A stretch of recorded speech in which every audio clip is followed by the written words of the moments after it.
Bismillahirrahmanirrahim.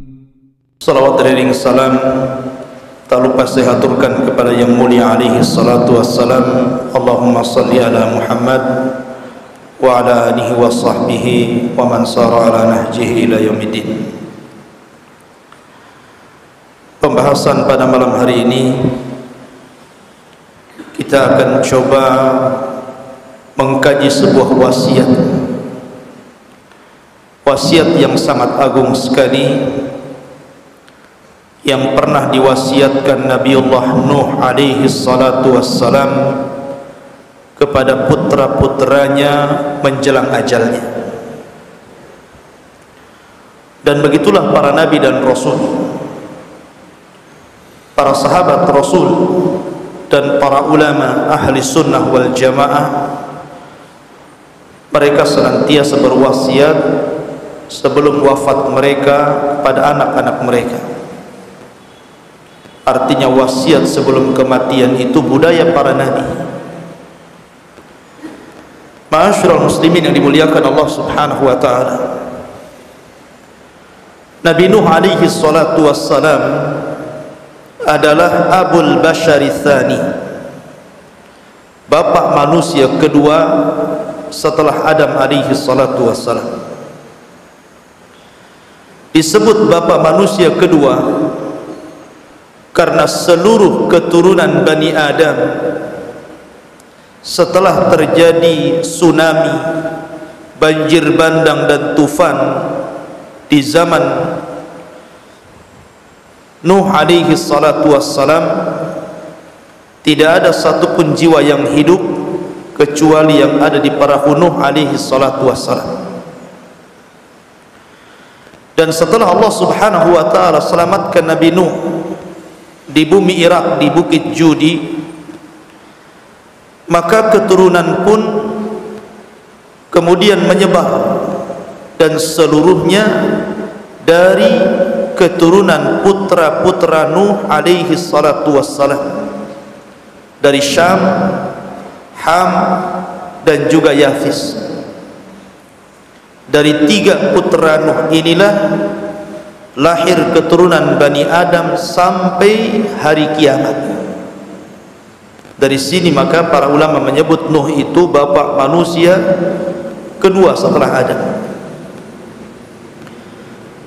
Nabi Nuh alaihi salatu wassalam, sebagaimana ma'ruf dalam sejarah, Allah Subhanahu wa taala berikan usia yang cukup panjang sehingga dia mendapati beberapa generasi di bawahnya. Bahkan Al-Quran sendiri menjelaskan bahwa Nuh alaihi salatu wassalam ketika diangkat menjadi nabi dan rasul, dan dia adalah awal daripada seorang rasul dan ulul azmi minar rusul, beliau berdakwah selama 950 tahun. Itu usia dakwahnya saja, belum usia dia sendiri. Artinya Nuh diberikan rezeki oleh Allah berupa usia yang panjang. Tapi tentu panjangnya usia Nabi Nuh digunakan untuk keberkahan. Makanya kalau kita ingin berdoa kepada Allah supaya diperpanjang usianya, jangan hanya diperpanjang saja, tapi juga diberkahi. Buat apa usia panjang tapi tidak berkah? Nambah-nambah masalah di akhirat nantinya. Lah Nabi Nuh alaihi salatu wassalam di ujung hayatnya berwasiat kepada anak-anaknya, wasiat yang sangat agung dan dicatat dalam hadis-hadis Nabi. Sebagaimana sebuah hadis yang dikeluarkan oleh Imam Al-Bukhari dalam kitabnya Adabul Mufrad, dan juga Imam Ahmad dalam Musnadnya, serta Imam Al-Baihaqi dalam Sunannya. Nabi SAW bersabda, Inna Nabiyallahi Nuhan sallallahu alaihi wasallam lamma hadarathul wafatu qala libnihi sesungguhnya Nabi Allah Nuh alaihi salatu wassalam, saat detik-detik wafatnya, dia kumpulkan anak-anaknya, kemudian dia mewasiatkan sesuatu.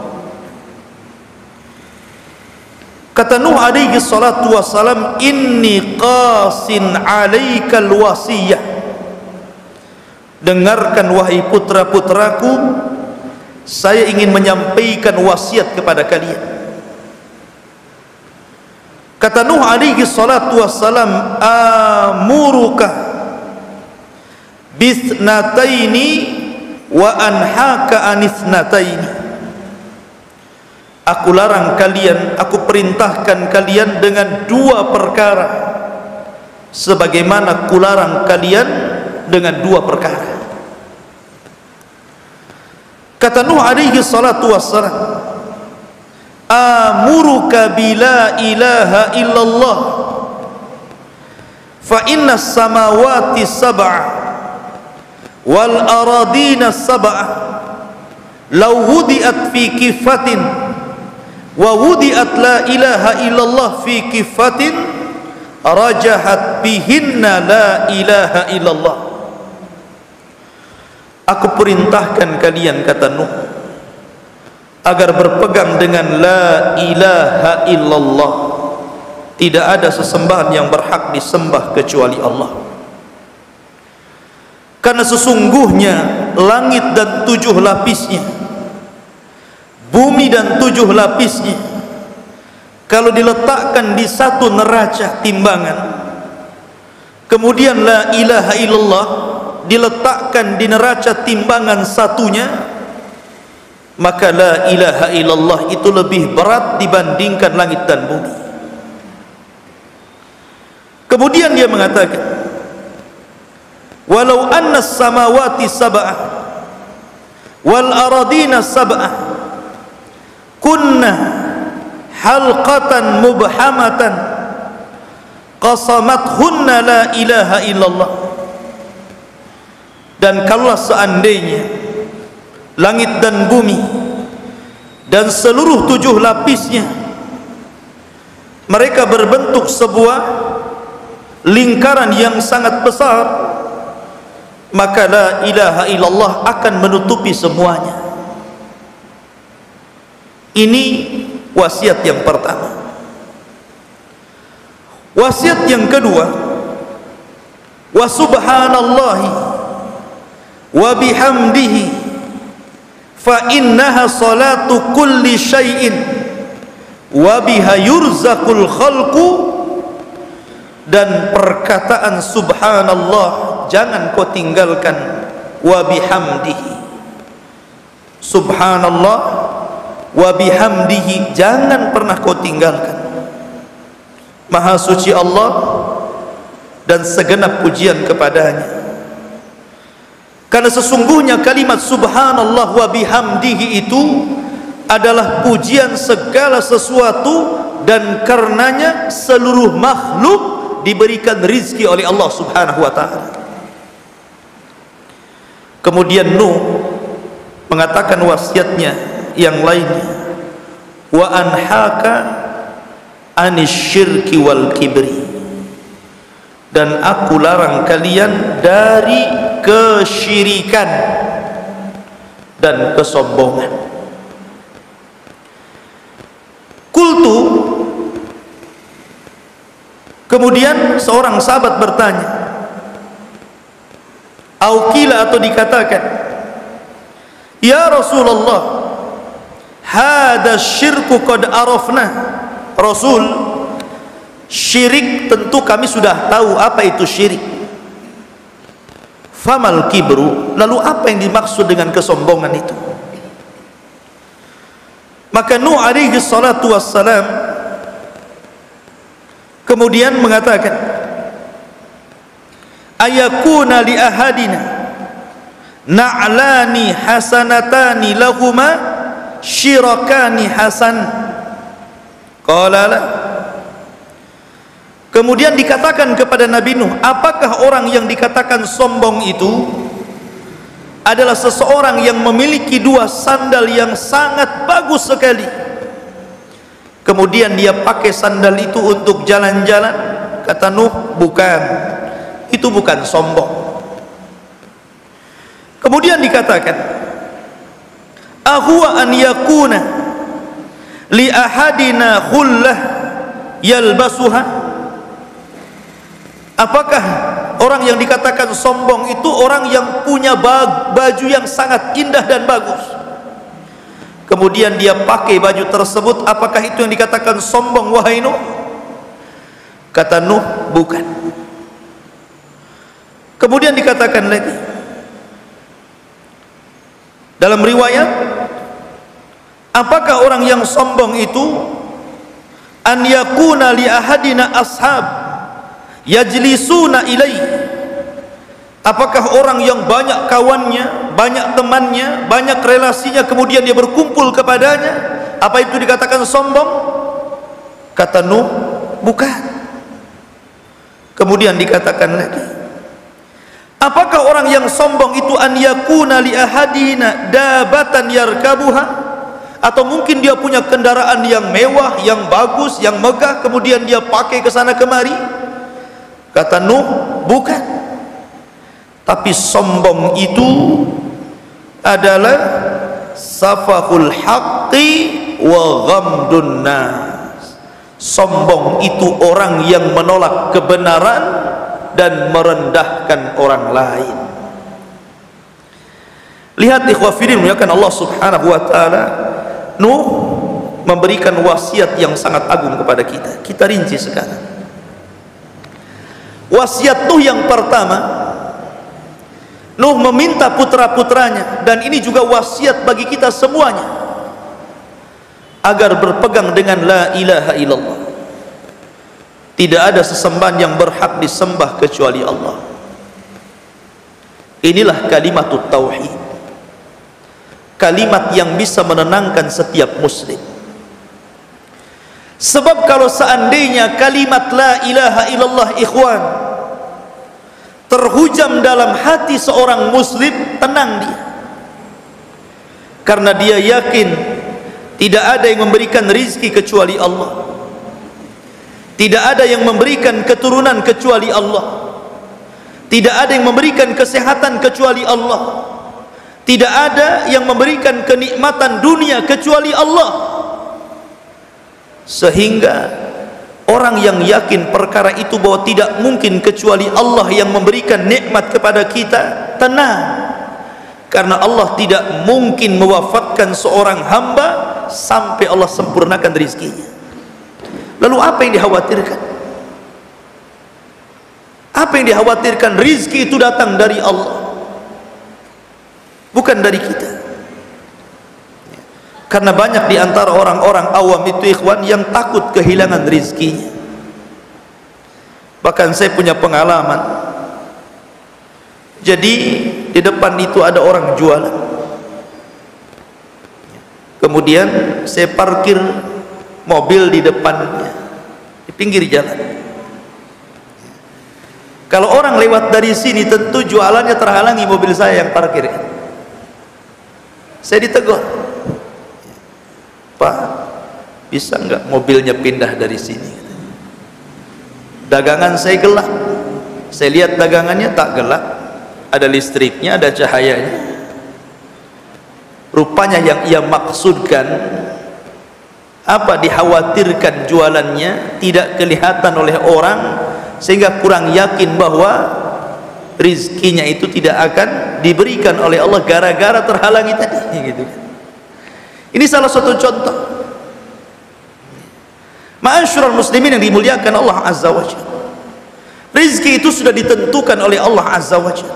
Wa ma min dabatin fil ar illa 'ala Allah rizquha. Maka orang yang yakin dengan Allah dan terhujam kalimat itu, tenang hidupnya, tidak akan sedih. Setiap musibah yang menimpanya itu kehendak Allah. Allah yang berkehendak seperti itu, dan Allah tidak mungkin memberikan musibah kecuali karena sayang dengan hambanya. Dan kalimat la ilaha illallah ini kalimat satu-satunya yang bisa diucapkan manusia saat sakaratul maut. Kalau antum berikan kalimat lain kepada orang yang sedang sakaratul maut, dia tidak mungkin mengucapkannya. Tetapi kalau antum talkinkan dengan la ilaha illallah, kalimat yang sedang, kepada orang yang sedang sakaratul maut, maka dia bisa mengucapkannya. Dia bisa mengucapkannya. Dan tentu mengucapkan kalimat ini tidak bisa dilakukan semuanya, karena ucapan ini dihantarkan karena amalannya. Tapi Nabi SAW mengatakan, man kana akhiru kalamihi la ilaha illallah dakhalal jannah. Siapa yang mengucapkan akhir ucapannya la ilaha illallah, dia dijamin masuk surga. Dan hanya kalimat itu yang mudah untuk diucap saat-saat detik-detik orang wafat. Dan itu berdasarkan nas hadis Nabi SAW. Kemudian ikhwah fillah muliakan Allah Azza wa Jalla, suatu ketika Nabi Musa alaihi salatu wassalam menghadap Allah subhanahu wa ta'ala. Dan Musa itu nabi yang dikenal dengan Kalimur Rahman, orang yang banyak berdialog dengan Allah. Itulah Nabi Musa. Suatu ketika dia berjumpa dengan Allah dan mengatakan, ya Rabb, allimni syai'an adhkuruka wa ad'uka bika. Wahai Rabb, ajarkan kepadaku beberapa kalimat yang dengan kalimat-kalimat itu aku bisa berdoa kepadamu dan aku bisa senantiasa menyebut-nyebut namamu. Maka Allah subhanahu wa ta'ala mengatakan, ya Musa, qul la ilaha illallah. Wahai Musa, katakan la ilaha illallah. Nabi Musa mengatakan, ya Rabb, ajarkan yang lainnya.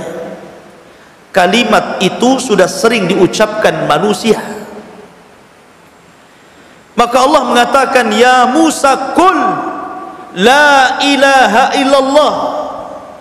Wahai Musa, katakan la ilaha illallah. Kemudian Allah menjelaskan di hadapan Musa, wahai Musa, kalaulah langit dan bumi itu diletakkan di satu timbangan neraca, dan la ilaha illallah di satu neraca satunya dalam timbangan tersebut, malat bihinna la ilaha illallah. Tentu la ilaha illallah itu lebih berat dibandingkan langit dan bumi.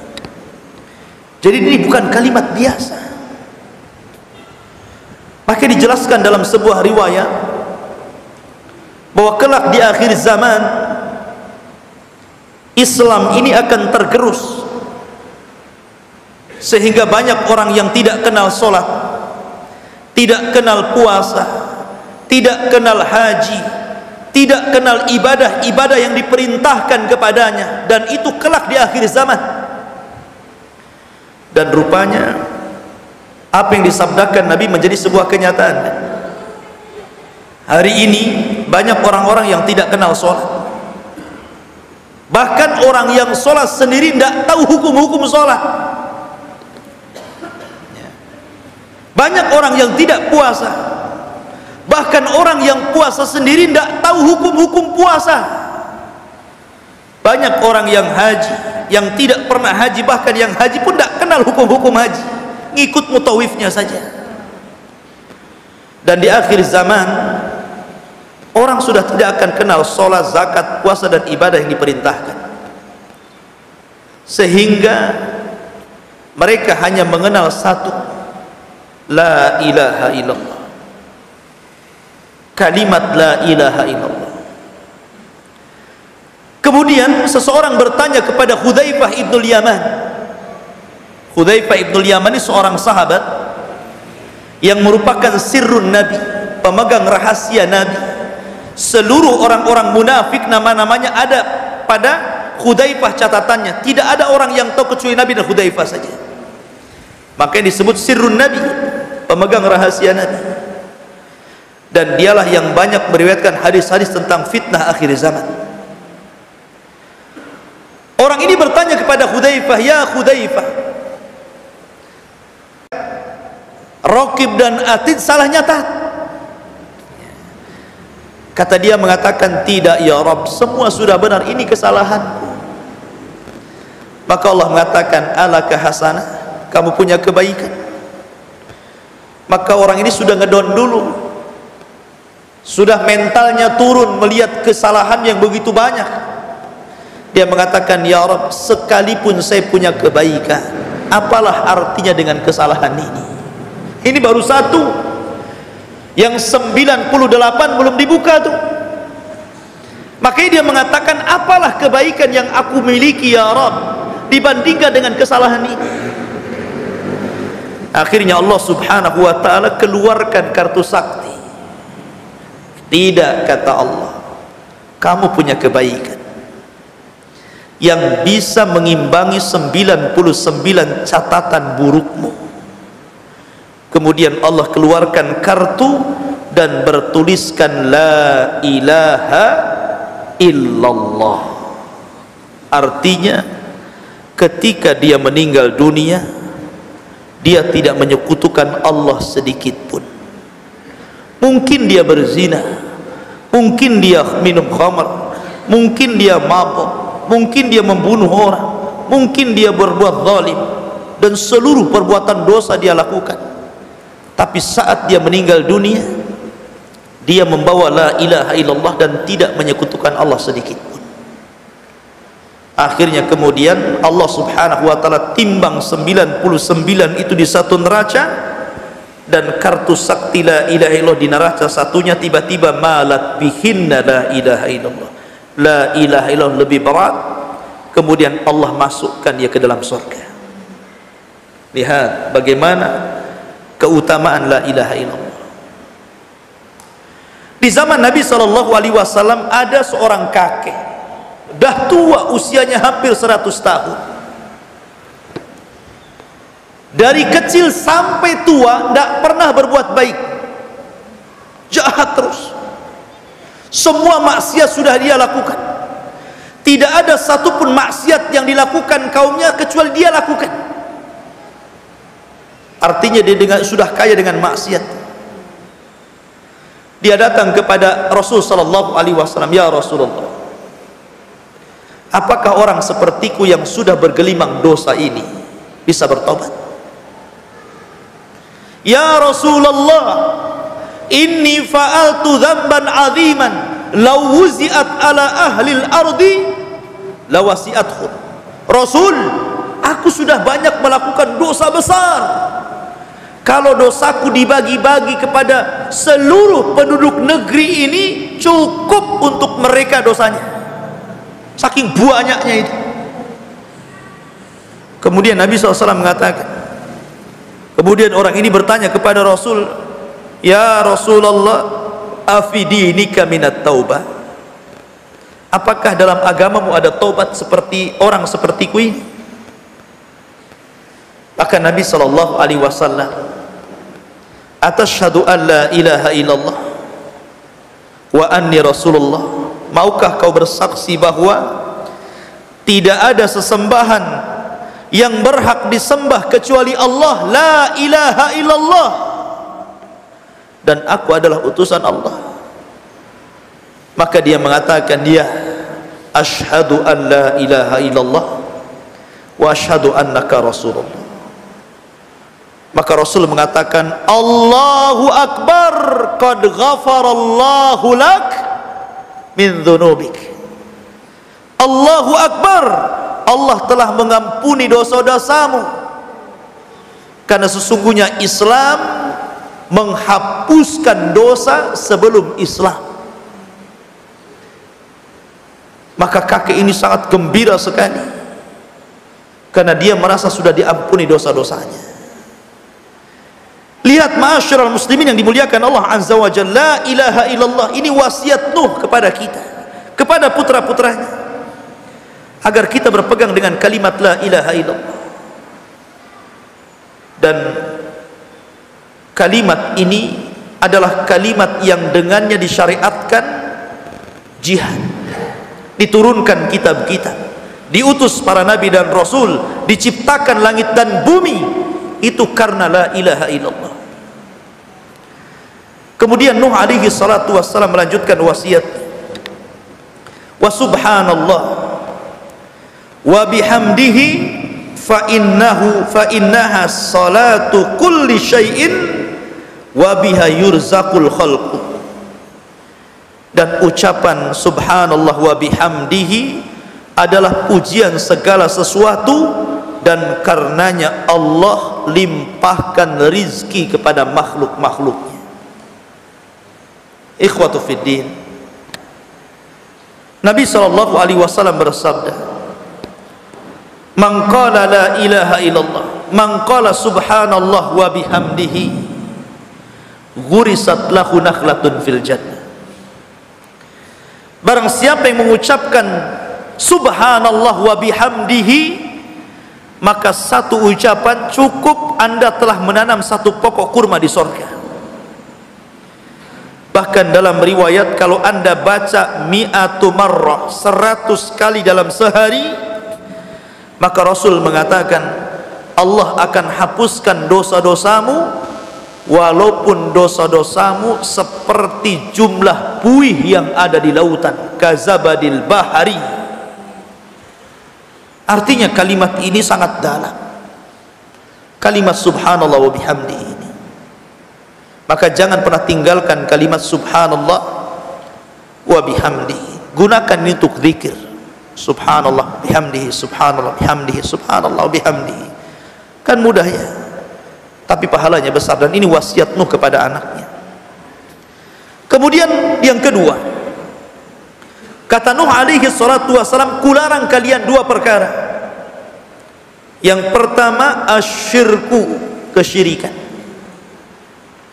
Syirik ini bahaya ikhwan, karena seberapa besar pun amalan yang antum lakukan karena Allah, itu bisa dimusnahkan dalam sekejap dengan perbuatan syirik. La in asyrakta la yahbatanna amaluka wa la takunanna minal khasirin. Kalau engkau melakukan kesyirikan walaupun satu kali, itu sudah mencukupkan untuk membatilkan seluruh amalmu, dan kamu termasuk orang yang rugi. Bahkan dalam ayat Allah haramkan surga padanya. Dan kesyirikan di zaman sekarang sudah menyebar luas.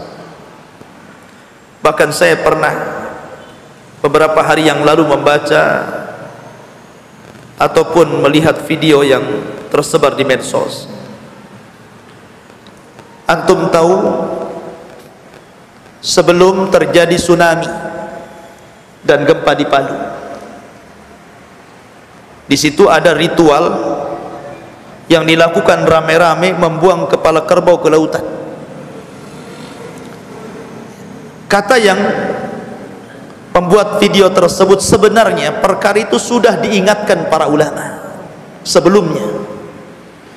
Bahkan setiap melakukan ritual seperti itu selalu ada keanehan alam ini. Kadang ada angin kencang, ada ini dan itu gitu kan. Tetapi rupanya tidak diindahkan, masih juga melakukan kemungkaran. Ritual larungan bahasa kitanya mungkin ya, ngelempar kepala kerbau ke lautan. Pasti ada sebuah keyakinan ikhwan. Kan sayang kepala kerbau dilempar ke lautan kan. Bagus antum buat gulai. Kalau bukan tidak ada maksud melempar ke lautan, pasti ada maksud. Dan ingat, Nabi SAW bersabda, man dzabaha li ghairillahi faqad asyrak.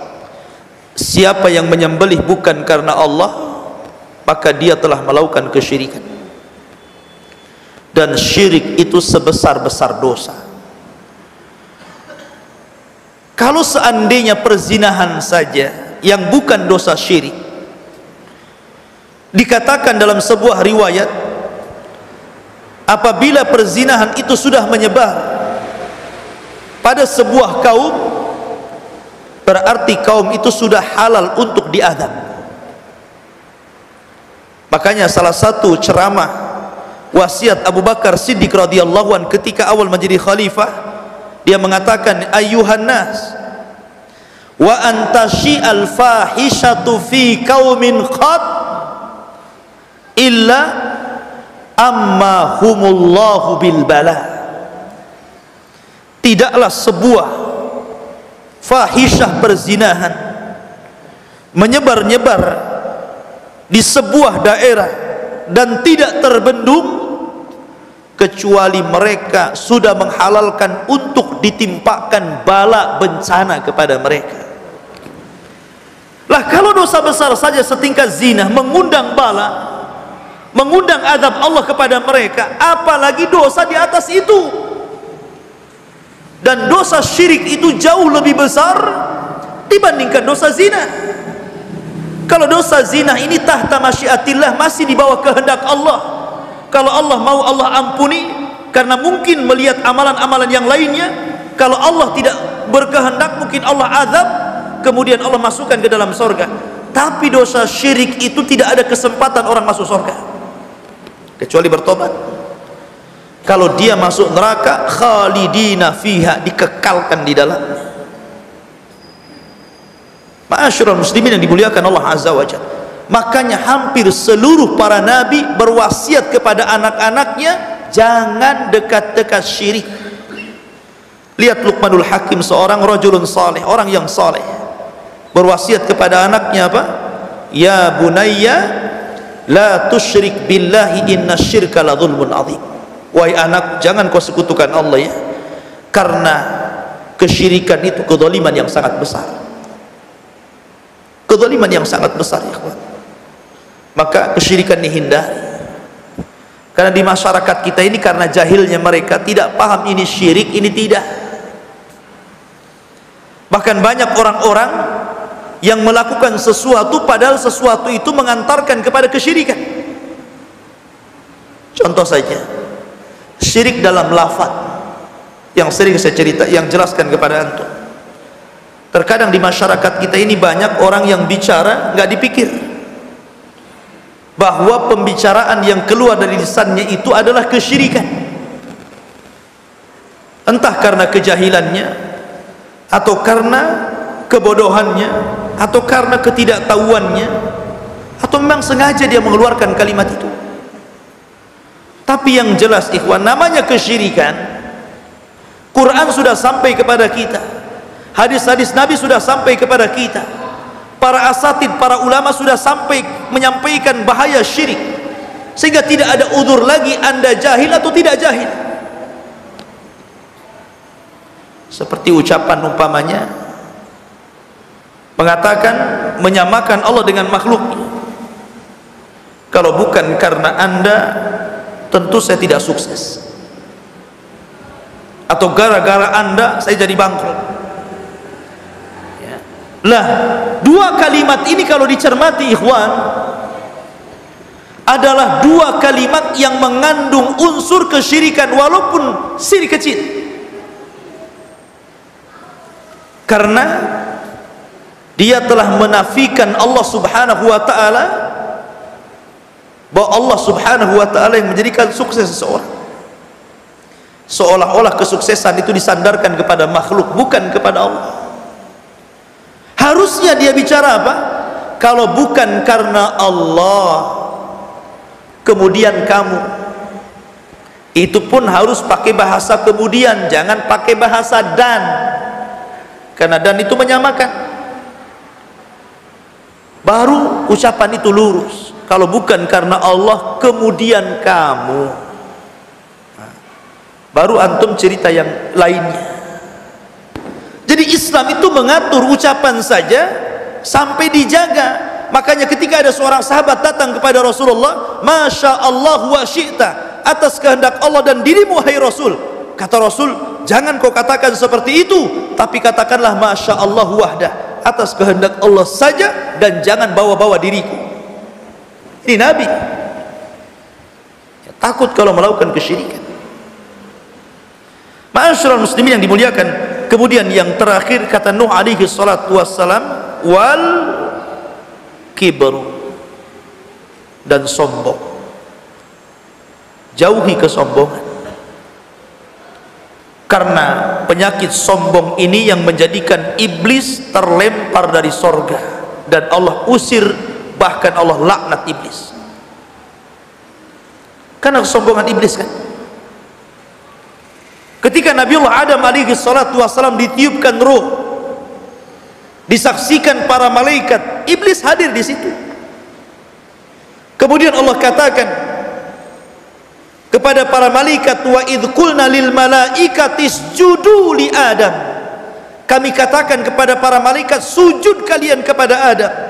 Fasajadu, seluruh malaikat sujud illa iblis. Apa alasannya? Aba wastakbara. Seluruh malaikat sujud kecuali iblis karena dia enggan dan sombong. Ya. Karena kesombongan inilah Allah usir iblis dan Allah laknat sampai kiamat. Sombong itu sifat Allah, bukan sifat manusia. Allah yang mengatakan al-mutakabbir. Allah menyebut dalam Al-Quran di 5 tempat bahwa sombong itu hanya boleh bagi Allah, sifat bagi Allah, dan tidak boleh makhluk disifati dengan sifat sombong, karena sifat itu khusus bagi Allah subhanahu wa ta'ala.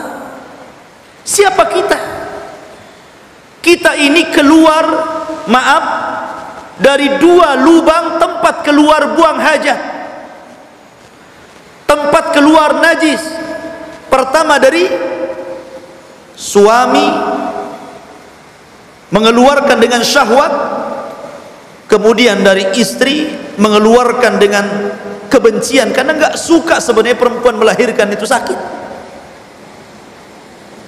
Tapi memang sudah kodratnya wanita itu memang melahirkan, mau tidak mau dia harus melahirkan. Sehingga Allah subhanahu wa ta'ala mengatakan, wallahu akhrajakum min butuni ummahatikum la ta'lamuna syai'a. Allah yang keluarkan kalian dari perut ibu kalian, kalian tidak tahu apa-apa, mata saja enggak lihat, telinga saja enggak dengar, kemudian badan saja masih lemah, tidak bisa bergerak. Kemudian pelan-pelan Allah berikan pandangan, jarak dekat sampai kemudian jarak jauh. Allah berikan pendengaran mulai jarak dekat sampai jarak jauh. Kemudian Allah kuatkan tangan sehingga bisa bergerak, Allah kuatkan kaki sehingga bisa melangkah. Allah berikan kecerdasan sehingga dengan kecerdasan itulah dia mendapatkan ilmu, dan dengan ilmu dia raih dunia sesuai dengan yang Allah takdirkan kepadanya. Lalu tiba-tiba Anda sombong di hadapan Allah. Siapa Anda ini? Sombong itu hanya milik Allah. Makanya ketika dunia ini dihancurkan sehancur-hancurnya, kullu man 'alaiha fan, kullu man 'alaiha fan, seluruh makhluk Allah hancurkan sehancur-hancurnya. Langit digulung, bumi dalam genggaman, seluruh manusia diwafatkan, bangsa jin dan malaikat juga diwafatkan. Tidak ada makhluk kecuali Allah. Disitulah Allah subhanahu wa ta'ala berfirman, Anal Malik, sayalah raja. Ainal Jabbarun, Ainal Mutakabbirun, mana orang-orang yang sombong itu, mana orang-orang yang congkak itu? Tidak ada yang jawab, karena tidak ada makhluk satupun kecuali Allah subhanahu wa ta'ala. Dan pada hari kiamat kata Rasul, yuhsyarul mutakabbiruna yaumal qiyamah ka'amthali dzurrah, akan dikumpulkan pada hari kiamat orang-orang sombong itu seperti dzurrah, makhluk-makhluk kecil seperti semut, kecoa, kemudian diinjak-injak orang. Ketika di dunia dia merasa tinggi dan bisa menginjak orang, pada hari kiamat dia diinjak-injak orang seperti semut yang diinjak-injak orang, ya. Maka jangan pernah sombong. Apa yang kita sombongkan ikhwatu fiddin, sementara semua milik Allah subhanahu wa ta'ala. Tetapi ingat bahwa kesombongan itu bukan seperti yang diduga manusia, ya. Ada orang yang tadinya sering bicara, kemudian tiba-tiba diam dan tidak nyapa, sombong orang ini. Bukan. Ada orang yang kemudian tidak pernah punya mobil, kemudian tiba-tiba beli mobil bagus gitu kan, kemudian dia lewat di hadapannya, lupa assalamualaikum, mentang-mentang punya mobil, sombong dia. Bukan begitu, itu bukan sombong, itu fabi ni'mati rabbika fahaddits. Kita boleh menampakkan nikmat Allah yang Allah karuniakan kepada kita. Kalau antum sanggup membeli mobil bagus, beli, tidak ada masalah. Saya jangan ngutang saja. Antum bisa beli baju bagus, kenapa tidak? Antum punya uang. Antum bisa beli rumah yang bagus, kenapa tidak? Sandal yang bagus, kendaraan yang bagus, tidak dilarang. Karena itu bukan kesombongan. Itu menampakkan nikmat. Orang yang mengatakan itu sombong karena dia nggak sanggup beli, masalahnya.